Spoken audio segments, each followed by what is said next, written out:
hemos buscado a dos de los principales especialistas que han formado parte de este equipo de personas especialistas para definir esta guía bioética. Le agradezco al doctor Ignacio Santos Preciado, que es el secretario del Consejo de Salubridad General, que es quien emite esta guía bioética, y más adelante conversaremos con el doctor Juan Antonio Cruz Parcero, que es investigador del Instituto de Investigaciones Filosóficas de la UNAM y miembro del Colegio de Bioética. Le agradezco, doctor Santos Preciado, que me tome la comunicación. Buenos días y bienvenido. Buenos días, licenciada Aristegui. Gracias por la introducción, porque ayuda a contextualizar el tema. Pues de eso estamos hablando, doctor, de un asunto absolutamente difícil, complejo, que tiene que definirse, porque lo peor que nos puede pasar es que no haya claridad para los médicos y hospitales a la hora de decidir cosas tan graves como estas. Cuénteme, bueno, he hecho esta introducción, pero cuénteme esencialmente frente a qué estamos. Mire, esta guía es una guía que obviamente no se ha sometido al pleno del Consejo, no hay un acuerdo del Consejo, pero ante el eminente despliegue de la fase 3, se consideró al interior del Consejo.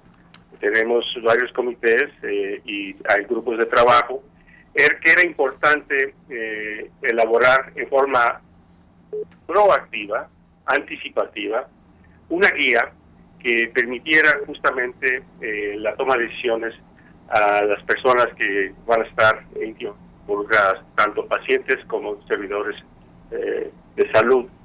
La guía realmente es un trabajo, es un documento vivo, es un documento que está siendo revisado, es un documento que no representa una política pública del Consejo, pero sí era importante coadyuvar ante la eminente fase 3 para que no solamente los médicos, sino que la población en general reconozca que las decisiones de por sí difíciles para un paciente hospitalizado tienen que ser transparentadas.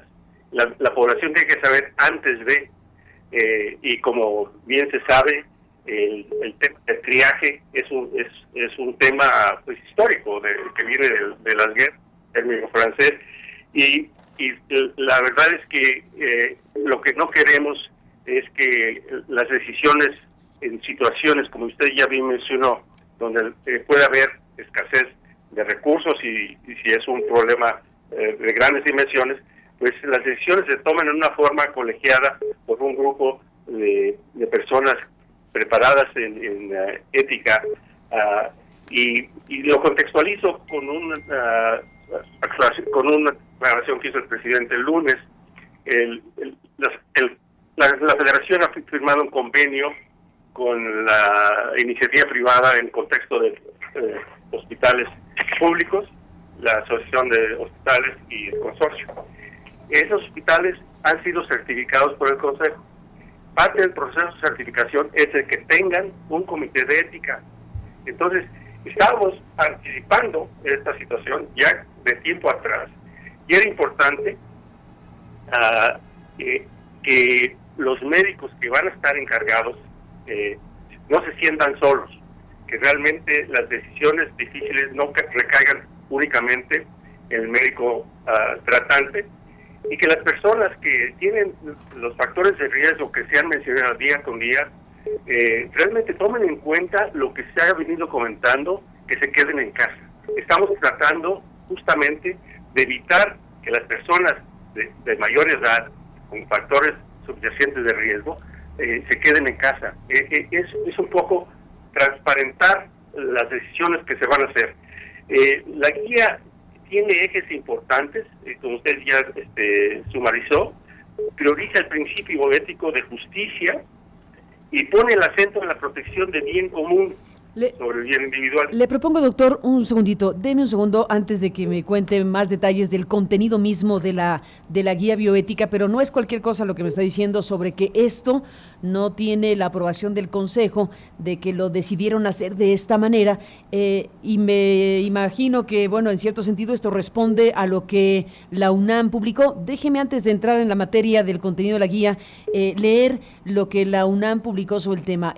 Dice: el Consejo de Salubridad General General hizo público un documento titulado Guía Bioética de Asignación de Recursos de Medicina Crítica, mediante la cual se establecen las disposiciones que orientarán las decisiones del personal médico en caso de que el sistema de salud se vea sobrepasado por la pandemia del COVID-19. Al respecto, la Universidad Nacional Autónoma de México considera importante hacer la siguiente precisión. 1. De acuerdo con lo dispuesto por los artículos 15 de la Ley General de Salud y 3 del Reglamento Interior del propio Consejo, corresponde a la Universidad Nacional, específicamente al rector, uno de los asientos destinados a los vocales titulares. Ni la UNAM ni su rector, el doctor Enrique Graue Wichers, han sido convocados a sesión plenaria alguna para el análisis, discusión y eventual aprobación de dicha guía.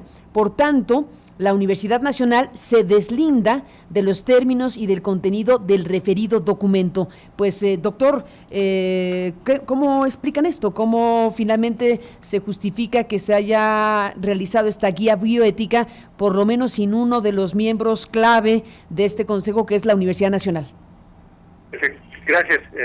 Efectivamente, creo que hay una confusión porque, como mencioné en el preámbulo, este no es un acuerdo del Consejo.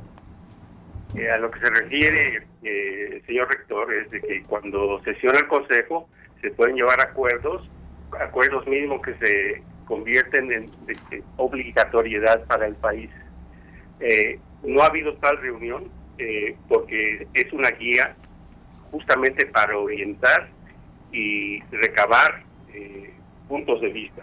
La guía jurídicamente consideramos que está bien fundamentada porque expertos, incluyendo 4 expertos de la UNAM, participaron en su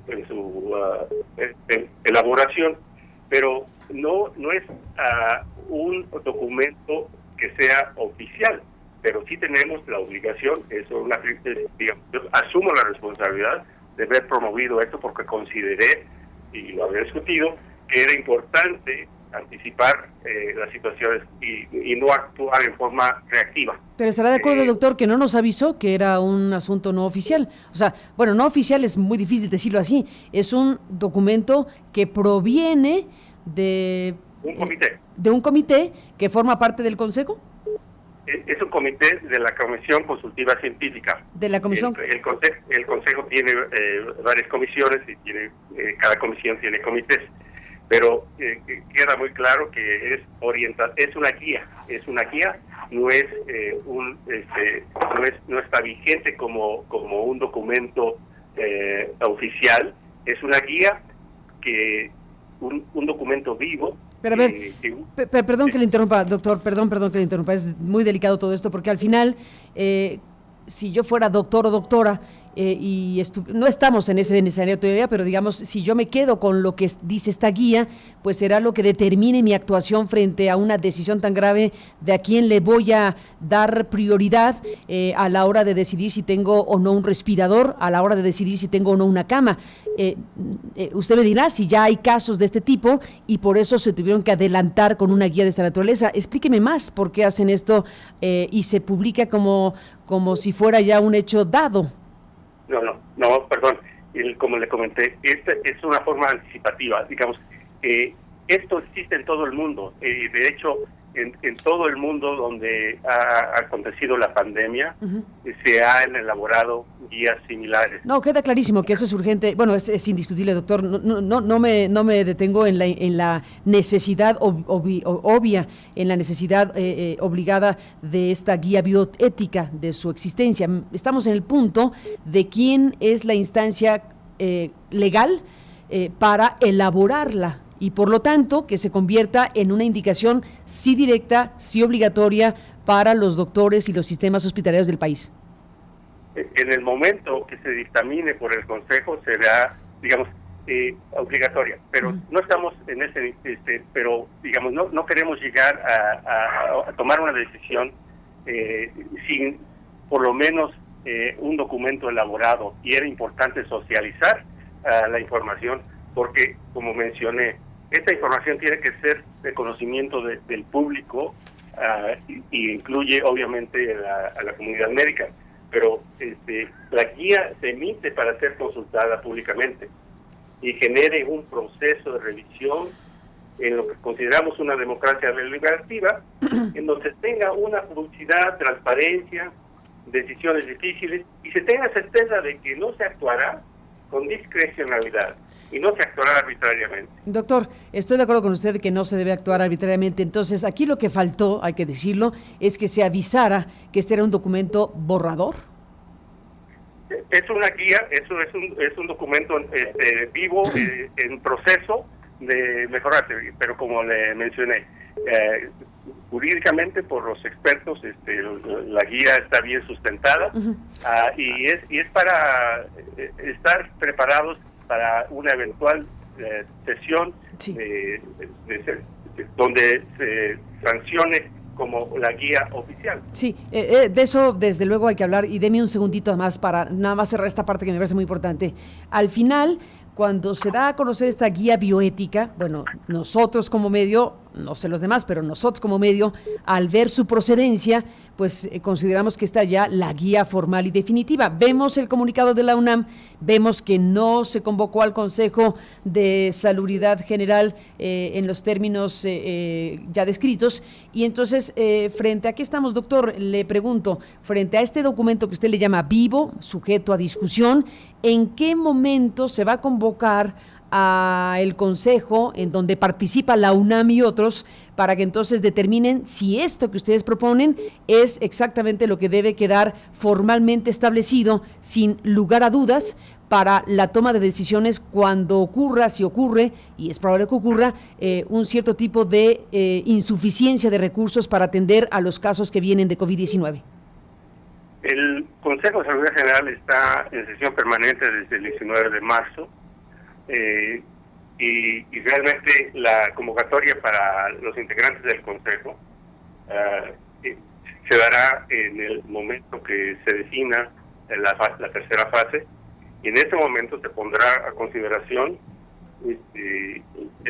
esta guía, pero eso es un poco, digamos,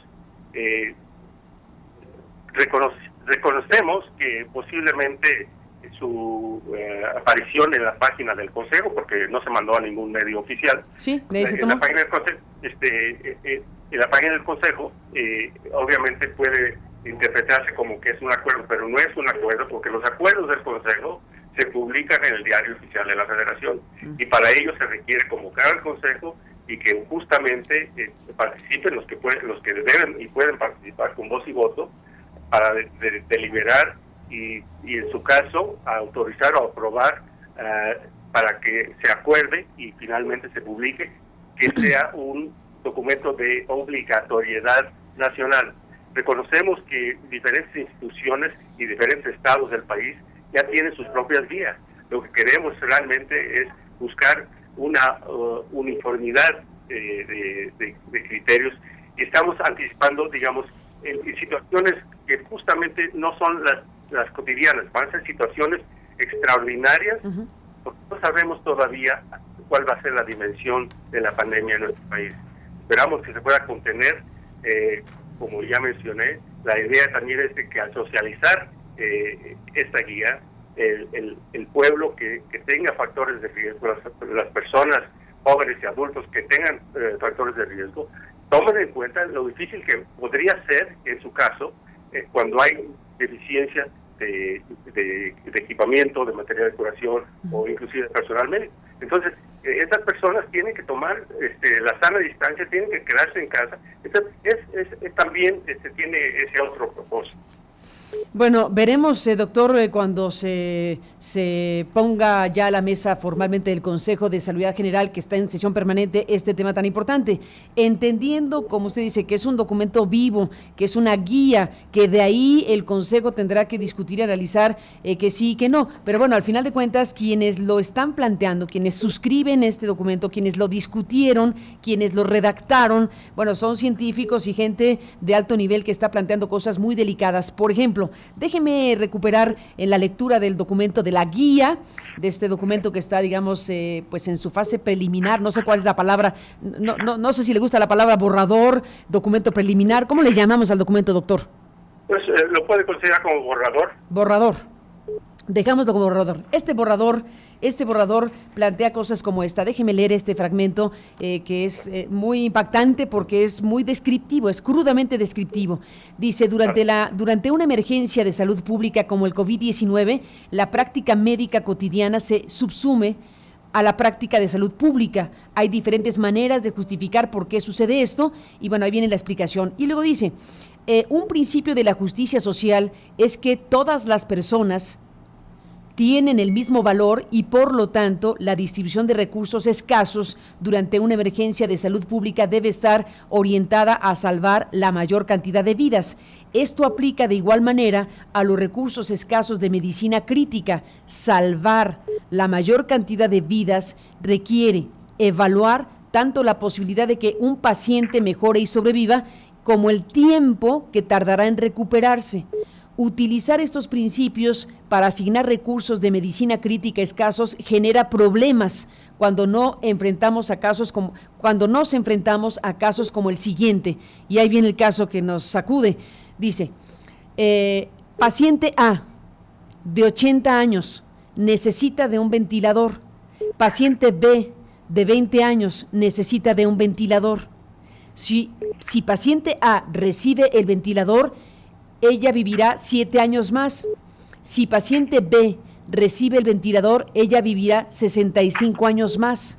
Ante dicho problema, se tiene que introducir un principio adicional: salvar la mayor cantidad de vidas por completarse. Una vida por completarse se debe entender como aquella que aún no ha pasado por los diferentes estados de desarrollo biopsicosocial humanos: infancia, adolescencia, edad adulta, vejez. Finalmente alguien podría, bueno, esa es otra parte, pero en esta parte, ese es el caso que ustedes muestran. Alguien de 80 y alguien de 20, hay que decidir. ¿Cómo se elabora una discusión científico-ética para decidir qué hacer? Bueno, hay diferentes maneras. Hay un sistema de asignación de recursos, un sistema que realmente tiene puntaje, que parte de aplicar el asesoramiento de falla orgánica secuencial. Y como usted bien dice, es una situación difícil de comprender, especialmente si sobre la persona de 80 años o inclusive sobre la persona de 20 años. Estamos ante situaciones que posiblemente se vean como muy lejanas, pero han sucedido en todos los países, inclusive los países que tienen mayor disposición de recursos humanos y materiales.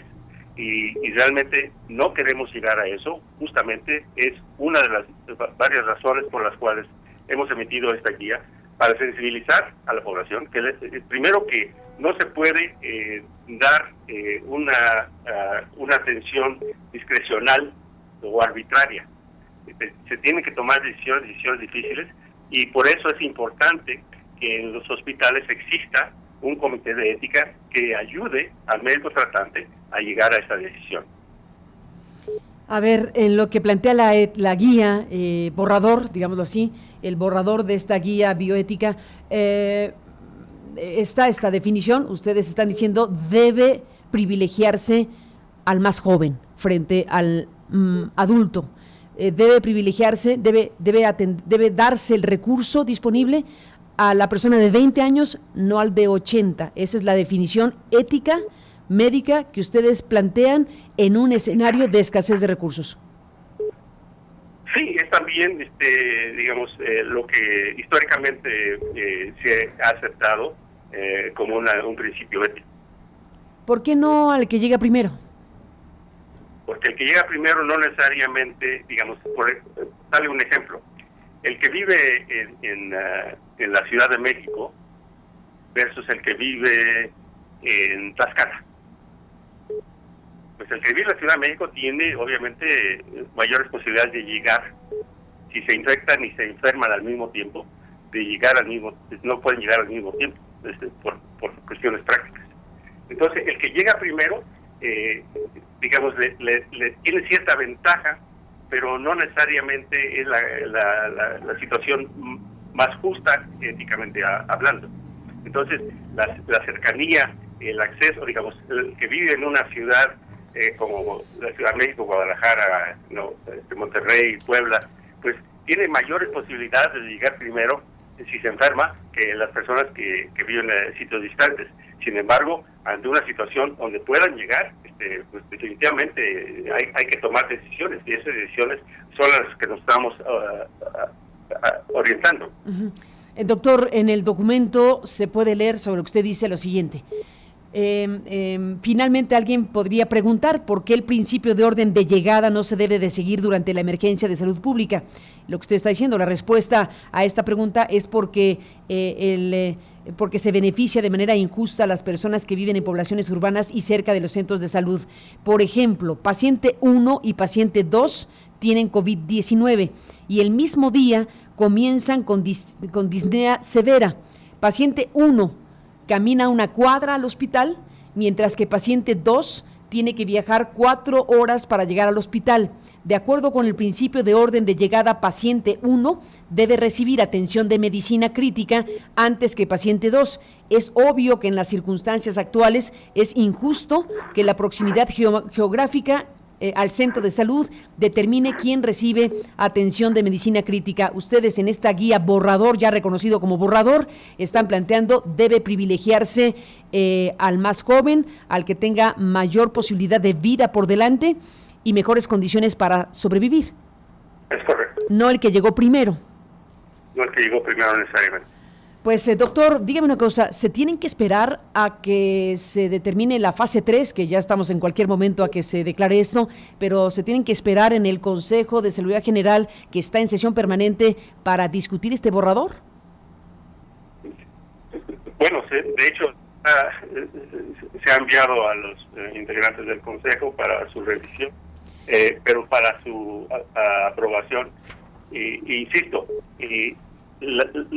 los estados, las entidades federativas tienen la autoridad para determinar sus propias guías, aunque el Consejo obviamente busca uniformar el manejo de pacientes en la forma más equitativa, más justa. Tengo aquí una comunicación con un buen amigo especialista en temas de salud pública que me comenta algo. Como no está como entrevistado, solamente tomo su comentario aquí en mi sistema de WhatsApp, en donde me está planteando que el criterio de edad en sí mismo no basta, que los algoritmos son mucho más complejos. Aquí hay una discusión muy fuerte, médica, ética, doctor Santos Preciado. Sí, por eso, justamente es una de las razones que este documento se ha puesto a la luz del día, porque todos los comentarios con fundamento deben de ser considerados, discutidos, y justamente es lo que esperamos. Digamos, este no es un tema político. No. Eso es un tema de medicina, es un tema de ética, es un tema pero siendo una situación extraordinaria, como podría ser una situación de escasez de recursos. El país se ha preparado, el país ha buscado tener la suficiencia en materia de diagnóstico, tratamiento, apoyo mecánico para ventilación, pero lo hemos visto en el país vecino del norte. No hay recursos que alcancen, digamos, y no queremos anticipar una situación como la de Estados Unidos, la de Italia o la de España, pero sí tenemos que pensar que eso puede suceder, y el no pensarlo sería realmente tapar el sol con un dedo. Entiendo que el debate pues es muy delicado, desde luego muy importante, trascendente, muy complicado y muy difícil de llegar a decisiones de esta naturaleza. Por lo pronto queda este documento guía, borrador, a la espera de ser discutido por el Consejo de Salubridad General, donde se encuentra el rector de la UNAM y otras importantes instancias. La discusión debe ser compleja, debe haber diferentes puntos de vista sobre cómo resolver estos escenarios que vienen. Tengo noticia, doctor, déjeme cerrar esto con esta pregunta por si tiene usted respuesta al respecto. Tengo noticia de que renunció el presidente de la Comisión Nacional de Bioética. ¿Eso me lo podría confirmar usted?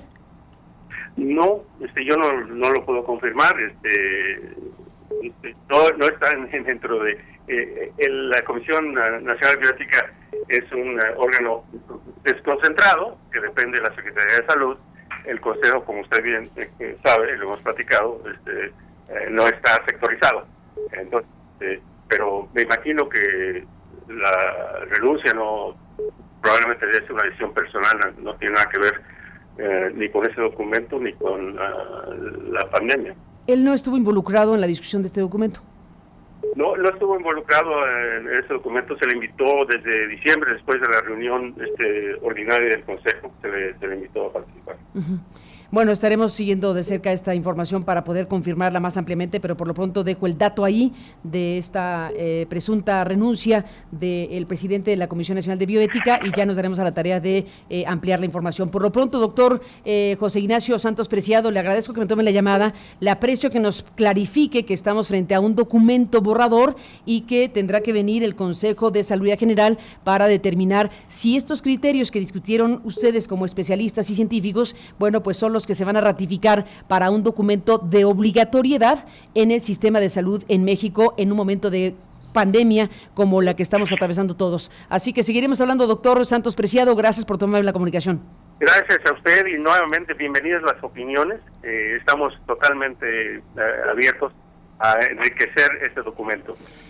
Y gracias al espacio que nos da, porque el mensaje no tan subliminal es que sea también un atento recordatorio a las personas aludidas que tengan factores de riesgo, que sean mayores de edad, se queden en casa, que se queden en casa, porque si vamos a estar en una situación de limitación de recursos, sí, justamente no queremos que ellos estén solicitando la atención médica porque no se van a enfermar y se quedan en casa. Pues ahí está la recomendación clarísima en esta fase 2, con la inminencia de la fase 3. Doctor, gracias por tomar la comunicación y hasta la próxima. Buenos días. Hasta la próxima, buenos días. Al secretario del Consejo de Seguridad General en nuestro país.